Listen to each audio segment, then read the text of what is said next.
மயிலம் தொகுதியை பொறுத்த 2011 தான் ஃபர்ஸ்ட் முதல் தேர்தல். 2008 டீலிமிட்டேஷன் தான் ஃபார்ம் பண்றாங்க. 2011 அதிமுக ஜெயிக்குது. 16 திமுக சேர்ந்த மாசிலாமணி ஜெயிக்கிறாரு. 21 பாமக அதிமுக கூட்டணி ஜெயிக்கிறாங்க. நீங்க 11 பாத்தீங்கன்னா இதே மாதிரி திமுக பாமக கூட்டணி பாமக நிக்குது. பாமக வந்து 40% எடுக்குது. அதிமுக தேமுதிக வந்து 53% போகுது. 16 இந்த 4மே தனித்தனியாக நிற்கும் போது என்ன ஆகுன்னா அங்க வந்து விசிகாக கொஞ்சம் டீசெண்டான ஓட்டு இருக்கு. ஸோ விசிகான்றது தேமுதிக அணி.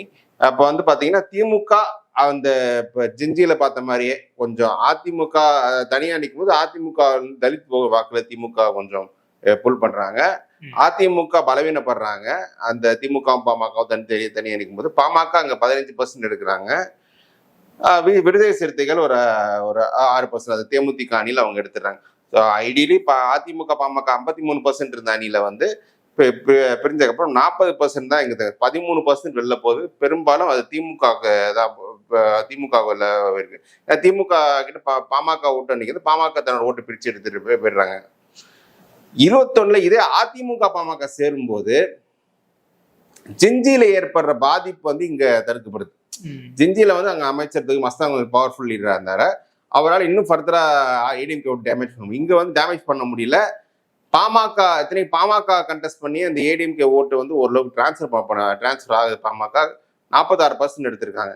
திமுகவுக்கு வந்து அந்த இவங்க வந்து திமுகவுக்கு வந்து 41, 44 போறாங்க. பெரிய அது விசிகா ஓட்டு மட்டும் தான் உள்ள வருது. பெரிய அளவுக்கு அதிமுகவை திமுக இந்த தொகுதி பயன்படுது. அதனால இங்க வந்து பாமக இப்போ 2021 வெற்றியாக சொல்றாங்க. இந்த தொகுதியில பார்த்தோம்னா நாம் தமிழர் ஒரு ஓட்டிங் எப்படி இருக்குன்னா, நாம் தமிழர் இங்க வந்து 8000 ரேஞ்சில் இருக்காங்க. இவங்க 670 ஓட்டுல ஆரம்பிச்சு இந்த 8300 ஓட்டு 16 21 எடுத்திருக்காங்க. 24 8800 ஓட்டு. ஸோ அந்த ரேஞ்ச் தான் இவங்க இருக்காங்க. ஸோ 8000 to 12,000 தான் நாம் தமிழர் எல்லா வட மாவட்ட தொகுதியிலும். இதுல ஏதோ எக்ஸெப்ஷன் விதிவிலக்கா வந்தாங்க. இதுல வந்து பார்லிமெண்ட் பொசிஷன் வந்து இது வந்து ஆரணி தொகுதி பார்லிமெண்ட் வரும். திமுக உதயசூரியன் போட்டிட்டு 43% வருது.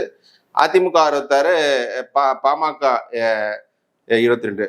ஒருவேளை இந்த அணியில பாமகவை கண்டெஸ்ட் பண்ணா கூட நான் வந்து இந்த ஒரு பாமக 46 எடுத்ததால எனக்கு தெரிஞ்ச அதிமுக பாமக ஓட்டு டிரான்ஸ்ஃபர் நல்லாவே இருக்குன்னு தான் பாக்குறேன். இந்த தொகுதியில நான் அரௌண்ட் 45% ஓட்டு அவங்க எடுத்ததால இந்த தொகுதி வந்து நான் அதிமுகவுக்கு அதிமுக அணியில ஃபேவரா கொடுத்துட்றேன்.